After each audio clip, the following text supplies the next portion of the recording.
Hello friends, GPAT अड्डा academy में आप लोगों का स्वागत है। आज मैं आप लोगों के साथ एंटी रिट्रोवायरस को डिस्कस करूंगा। तो सबसे पहले रिट्रोवायरस का जो जेनेटिक मटेरियल है वो क्या होता है? आरएनए। तो रिट्रोवायरस एक आरएनए कंटेनिंग वायरस है। उसके बाद जो ये इन्फेक्शन कोज करता है वो एचआईवी या एड्स कोज करता है रिट्रोवायरस। नेक्स्ट पॉइंट है कि यहाँ पे रिट्रोवायरस वर्ड में रिट्रो वर्ड का मीनिंग क्या होता है? आर ई से क्या हुआ? रिवर्स, टी आर से ट्रांसक्रिप्शन। ये वो वायरस है जो रिवर्स ट्रांसक्रिप्शन प्रोसेस शो करते हैं। अब तक हमने जितने भी डीएनए या आरएनए कंटेनिंग वायरस के बारे में पढ़ा है, चाहे वो इन्फ्लुएंजा वायरस हो या फिर हमने पढ़ा है जो हर्प्स वायरस है, वहां पे कहीं पे वर्ड नहीं आया कि वो रिवर्स ट्रांसक्रिप्शन प्रोसेस शो करते हैं। मींस रिट्रोवायरस जो वायरस हैं वो क्या काम करते हैं? रिवर्स ट्रांसक्रिप्शन प्रोसेस शो करते हैं। मींस इनका जो जेनेटिक मटेरियल आरएनए होता है, पहले आरएनए से क्या बनेगा? डीएनए। जब वायरस होस्ट सेल के अंदर जाएगा तो जो आरएनए है वायरस का, उस आरएनए से क्या बनेगा? डीएनए। और कहां पे जाके बनेगा? होस्ट सेल के अंदर। तो इस प्रोसेस को हम क्या बोलते हैं? Reverse transcription. तो जो रिट्रोवायरस है वो क्या प्रोसेस शो करता है? Reverse transcription. और एक खास प्रॉपर्टी और है इस वायरस की कि जब रिवर्स ट्रांसक्रिप्शन हो जाएगी, आरएनए से जब डीएनए बन जाएगा, वो डीएनए, वायरस का डीएनए क्या काम करेगा? जो होस्ट का डीएनए है, उसके साथ इंटीग्रेट करता है और उसमें हेल्प करता है एंजाइम इंटीग्रेज। तो यहाँ पे दो खास प्रॉपर्टी है। रिट्रोवायरस एक रिवर्स ट्रांसक्रिप्शन प्रोसेस शो करेगा, दूसरा इंटीग्रेज एंजाइम वायरस के डीएनए को होस्ट के डीएनए के साथ इंटीग्रेट करवाने में हेल्प करता है। अब आते हैं कि जो क्लासिफिकेशन, जो वायरस है वो रेप्लिकेट कैसे करेगा, मल्टीप्लाई कैसे करेगा। तो यहाँ पे मैं पाथवे शो कर रहा हूँ, जहां पे रिट्रोवायरस है वो मल्टीप्लाई करेगा। ध्यान रखना, यहाँ पे जो मैं पाथवे शो कर रहा हूँ वो किसका है? रिट्रोवायरस का। तो सबसे पहले यहाँ पे रेड कलर में मैंने जो सर्कल शो किया है वो क्या है? कि रिट्रोवायरस। ठीक है। इस रिट्रोवायरस के सरफेस के ऊपर दो ग्लाइकोप्रोटीन मैंने शो किए हुए हैं, ग्लाइकोप्रोटीन 41 और ग्लाइकोप्रोटीन 120। रिट्रोवायरस के सरफेस के ऊपर मैंने दो ग्लाइकोप्रोटीन शो किए हैं, ग्लाइकोप्रोटीन 41 और ग्लाइकोप्रोटीन 120। ये वाला जो पार्ट मैंने शो किया, ये शो किया है होस्ट सेल। ठीक है। होस्ट सेल के सरफेस के ऊपर मैंने एक रिसेप्टर शो किया है, CCR5 रिसेप्टर। होस्ट की सेल के ऊपर मैंने एक रिसेप्टर शो किया हुआ है, CCR5 रिसेप्टर, जिसका दूसरा नाम हम क्या बोलते हैं? कीमोकाइन रिसेप्टर या CD4 receptor. CCR5 receptor, कीमोकाइन receptor या CD4 रिसेप्टर, ये कहां पे प्रेजेंट है? होस्ट की सेल के सरफेस के ऊपर। तो सबसे पहले जब वायरस आएगा, रिट्रोवायरस आएगा, तो क्या काम करेगा? होस्ट की सेल के साथ फ्यूजन शो करेगा। उस फ्यूजन में हेल्प कौन करता है? ग्लाइकोप्रोटीन। और ये जो ग्लाइकोप्रोटीन है, ये जब फ्यूज करेगा किस रिसेप्टर के साथ बाइंड करेगा? CCR5 रिसेप्टर के साथ। तो ध्यान रखना, वायरस के ऊपर जो ग्लाइकोप्रोटीन है वो फ्यूजन में हेल्प करता है और किसके ऊपर बाइंड करता है? होस्ट सेल के रिसेप्टर CCR5। तो सबसे पहले फ्यूजन प्रोसेस होगा। फ्यूज करने के बाद क्या होगा? वायरस पेनिट्रेट कर जाएगा होस्ट की सेल के अंदर। पेनिट्रेशन करने के बाद क्या होगा? अनकोटिंग प्रोसेस होगी। मींस वायरस का जो एनवेलप है वो ओपन हो जाएगा और जो जेनेटिक मटेरियल है आरएनए, वो एनवेलप से बाहर आ जाएगा। जो ग्रीन पार्ट में वीआरएनए मैंने लिखा, V means viral RNA, virus का आरएनए जो जेनेटिक मटेरियल है। अनकोटिंग के बाद वो बाहर आ जाएगा। बाहर आने के बाद क्या होगा? यहाँ पे मैं बोल रहा हूँ कि रिट्रोवायरस क्या करते हैं? रिवर्स ट्रांसक्रिप्शन प्रोसेस शो करते हैं। तो जो वायरल आरएनए है उससे क्या बनेगा? Viral DNA, reverse transcription process. तो वायरल आरएनए से क्या बनेगा? पहले वायरल डीएनए बनेगा बाय रिवर्स ट्रांसक्रिप्शन प्रोसेस। और इसमें कौन सा एंजाइम हेल्प करेगा? Reverse transcriptase. एंजाइम का नाम मैं बोल रहा हूं कि जो रिवर्स ट्रांसक्रिप्शन शो करेगा वो होगा रिवर्स ट्रांसक्रिप्टेज।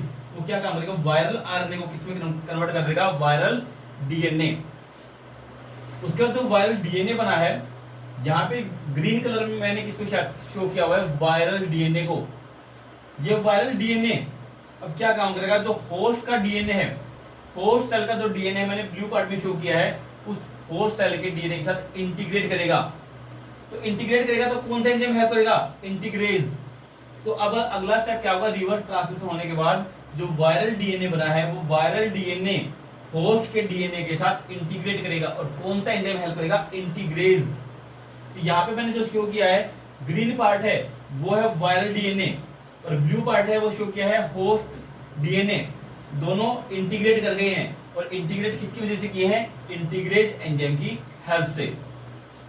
अब जो ये इंटीग्रेज एंजाइम की हेल्प से इंटीग्रेट हो चुका है डीएनए, वायरल और होस्ट डीएनए, अब यहाँ पे एक प्रोसेस स्टार्ट होगी कि यहाँ पे न्यूक्लिक एसिड सिंथेसिस स्टार्ट हो जाएगी, means genetic material synthesis start हो जाएगी वायरस की।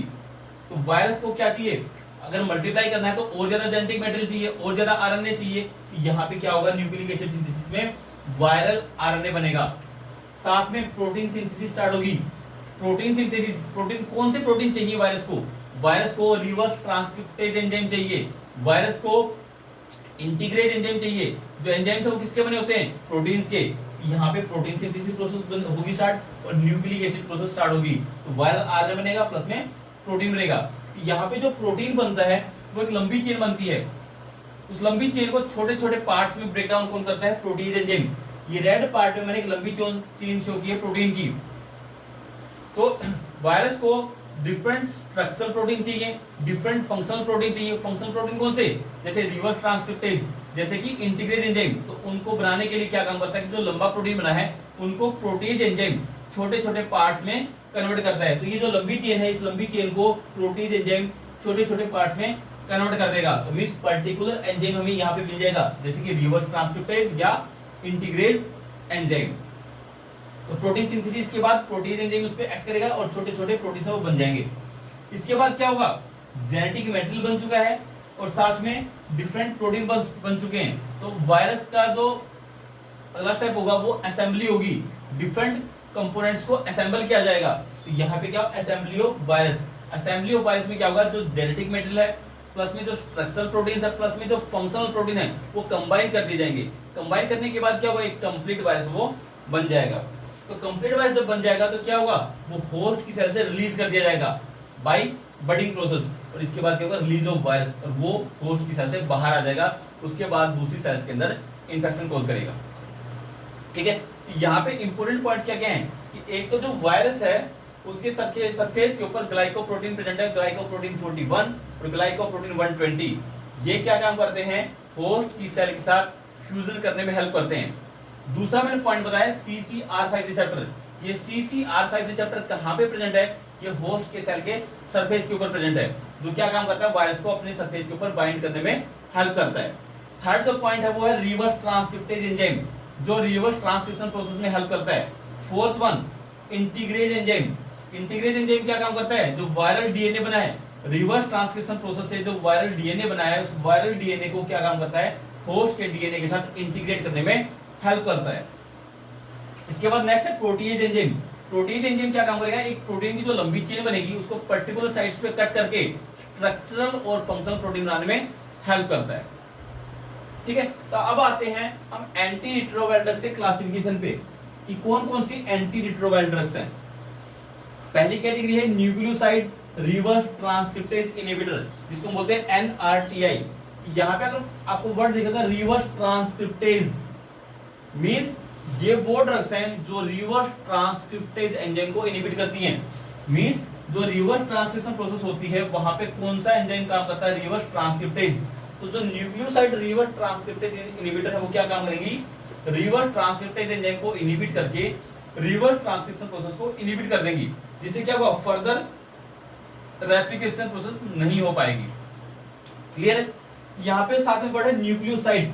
न्यूक्लियोसाइड वर्ड का मतलब क्या है कि जब जो डीएनए होता है, डीएनए के अंदर 3 कंपोनेंट होते हैं, नाइट्रोजनस बेस प्लस में शुगर प्लस में फॉस्फेट।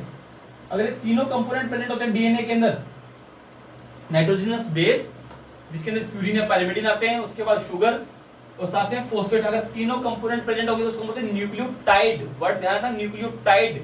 अगर वहां पे फॉस्फेट ग्रुप नहीं होगा तो हम क्या बोलते हैं? न्यूक्लियोसाइड। यहाँ पे जो ड्रग्स होंगी वो ड्रग्स क्या होती है? न्यूक्लियोसाइड एनालॉग होती हैं। मींस डीएनए के अंदर जो न्यूक्लियोसाइड होता है, जिसके अंदर क्या होगा? नाइट्रोजनस बेस और शुगर होती है, उसका एनालॉग होता है, इसलिए हम इसको क्या बोलते हैं? Nucleoside reverse transcriptase inhibitor. ठीक है, मींस वो ड्रग तो न्यूक्लियोसाइड की एनालॉग है और रिवर्स ट्रांसक्रिप्टेज एंजाइम को इनहिबिट करके वो एक्ट करती हैं। तो ये ड्रग्स क्या काम करेंगी? रिवर्स ट्रांसक्रिप्शन प्रोसेस को इनहिबिट करेंगी। दूसरा non nucleoside reverse transcriptase inhibitor. Means ये ड्रग भी रिवर्स ट्रांसक्रिप्टेज एंजाइम को इनहिबिट करके एक्ट करेगी।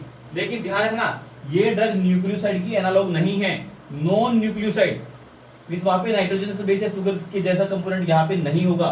ये ड्रग क्या है, नॉन न्यूक्लियोसाइड है, लेकिन ये ड्रग भी रिवर्स ट्रांसक्रिप्टेज एंजाइम को इनहिबिट करती हैं।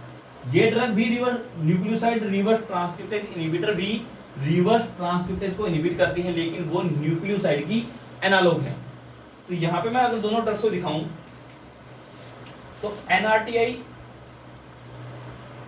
और NNRTI, ये दोनों ड्रग क्या काम करेंगी, रिवर्स ट्रांसक्रिप्टेज एंजाइम को इनहिबिट करके रिवर्स ट्रांसक्रिप्शन प्रोसेस को इनहिबिट करती हैं। मींस वायरल आरएनए से वायरल डीएनए नहीं बनेगा। क्लियर है? उसके बाद third category protease inhibitor. Protease inhibitor drug क्या काम करेंगी, प्रोटीएज एंजाइम को इनहिबिट करती हैं। प्रोटीएज एंजाइम क्या काम कर रहा है, प्रोटीएज एंजाइम यहाँ पे काम कर रहा है, जब प्रोटीन सिंथेसिस होगी तो प्रोटीन एक लंबा प्रोटीन बनेगा, तो प्रोटीन एंजाइम क्या काम करता है, उस लंबे प्रोटीन को छोटे छोटे प्रोटीन्स में कन्वर्ट करता है ताकि उनसे स्ट्रक्चरल और फंक्शनल प्रोटीन बन सके। अगर लंबी चेन अगर उस प्रोटीन की रहेगी तो वो फंक्शनल प्रोटीन में कन्वर्ट नहीं हुआ। प्रोटीन एंजाइम उनको पर्टिकुलर साइड से कट करके फंक्शनल और स्ट्रक्चरल प्रोटीन्स में कन्वर्ट करता है। तो ये ड्रग क्या काम करेगी, प्रोटीएज एंजाइम को इनहिबिट कर देंगी। प्रोटीएज एंजाइम अगर इनहिबिट हो जाएगा तो जो प्रोटीन लंबा जो प्रोटीन था उससे जो छोटे छोटे स्ट्रक्चरल या फंक्शनल प्रोटीन बनने वाले थे वो नहीं बनेंगे। तो ये ड्रग क्या काम करती है, प्रोटीएज एंजाइम को इनहिबिट करके एक्ट करती है। नेक्स्ट है fusion inhibitor drugs. Fusion inhibitor drugs, fusion inhibitor drug कैसे काम करती है, जब वायरस फ्यूज करता है किसके साथ, होस्ट सेल के साथ, तो किसकी हेल्प से करता है, ग्लाइकोप्रोटीन 41। ये किसके ऊपर प्रेजेंट है, वायरस के ऊपर। तो ये जो फ्यूजन इनहिबिटर ड्रग है वो क्या काम करती है, ग्लाइकोप्रोटीन 41 के ऊपर बाइंड करके वायरस की फ्यूजन को इनहिबिट करती है होस्ट सेल के साथ।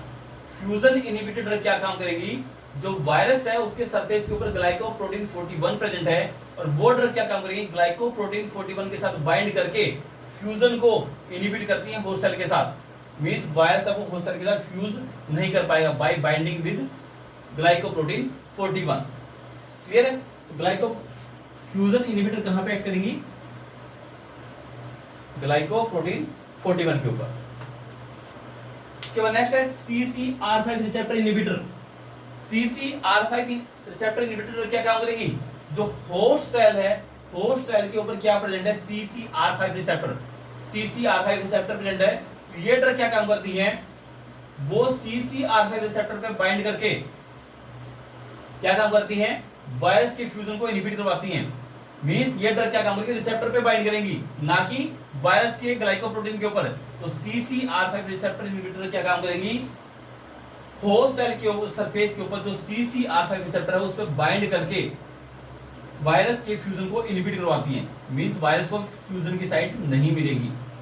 तो CCR5 रिसेप्टर को इनहिबिट करती हैं। इसके बाद नेक्स्ट है इंटीग्रेज इनहिबिटर। इंटीग्रेज इनहिबिटर ये ड्रग क्या काम करती हैं, यहाँ पे एक एंजाइम है इंटीग्रेज। ये इंटीग्रेज एंजाइम क्या काम करवाता है, वायरल डीएनए को होस्ट के डीएनए के साथ इंटीग्रेट करवाने में हेल्प करता है। वायरल डीएनए को होस्ट सेल के डीएनए के साथ इंटीग्रेट करवाने में कौन हेल्प करता है, इंटीग्रेज एंजाइम। तो ये ड्रग क्या काम करती है, इंटीग्रेज इनहिबिटर। ये इंटीग्रेज एंजाइम को इनहिबिट करके वायरल डीएनए को होस्ट सेल के डीएनए के साथ इंटीग्रेट करवाने को इनहिबिट करती हैं। तो ये क्या काम करेंगी, इस एंजाइम को इनहिबिट कर देंगी, इंटीग्रेज एंजाइम को। ठीक है, जिससे वायरल डीएनए होस्ट सेल के डीएनए के साथ इंटीग्रेट नहीं कर पाएगा, जिससे फर्दर जो रेप्लिकेशन या प्रोटीन सिंथेसिस होने वाली है वो प्रोसेस नहीं हो पाएगी। ठीक है, तो ये तो ड्रग कैटेगरी है NRTI और NNRTI। ये रिवर्स ट्रांसक्रिप्टेज एंजाइम को इनहिबिट करती हैं। प्रोटीएज इनहिबिटर प्रोटीएज एंजाइम को इनहिबिट करती हैं। फ्यूजन इनहिबिटर P ग्लाइकोप्रोटीन 41 को इनहिबिट करती हैं। CCR5 रिसेप्टर इनहिबिटर ड्रग ये CCR5 रिसेप्टर को इनहिबिट करती हैं। और इंटीग्रेज इनहिबिटर ड्रग वो इंटीग्रेज एंजाइम को इनहिबिट करके एक्ट करती हैं। तो प्रोटीएज का मैं यहाँ पे शो कर रहा हूँ, प्रोटीएज इनहिबिटर यहाँ पे इस एंजाइम को इनहिबिट करेंगे। ठीक है, तो एंटी रिट्रोवायरल ड्रग्स की पूरी मैकेनिज्म ऑफ एक्शन यहाँ पे क्लियर हो जाती है। अगर आपको पाथ भी क्लियर हो गया है कि कैसे कैसे वो मल्टीप्लाई करता है, हमें सिर्फ ध्यान रखना है कि रिट्रोवायरस वो रिवर्स ट्रांसक्रिप्शन प्रोसेस शो करता है, प्लस में इंटीग्रेट करता है होस्ट के डीएनए के साथ। और कौन कौन से एंजाइम इसमें हेल्प करते हैं? रिवर्स ट्रांसक्रिप्टेज और इंटीग्रेज एंजाइम। साथ में जो रिट्रोवायरस उसके सरफेस के ऊपर पी ग्लाइकोप्रोटीन 41 प्रेजेंट होता है। साथ में होस्ट सेल के सरफेस के ऊपर जो रिसेप्टर प्रेजेंट होता है जिस पे वायरस बाइंड करता है वो होता है CCR5 रिसेप्टर। साथ में प्रोटीएज जो एंजाइम है वो लंबे प्रोटीन को छोटे छोटे प्रोटीन्स में कन्वर्ट करता है। तो ये था हमारा एंटी रिट्रोवायरस के बारे में इंट्रोडक्शन। अगर आपको हमारी वीडियो पसंद आई हो तो प्लीज लाइक कीजिए और हमारे चैनल को सब्सक्राइब कीजिए। Thank you.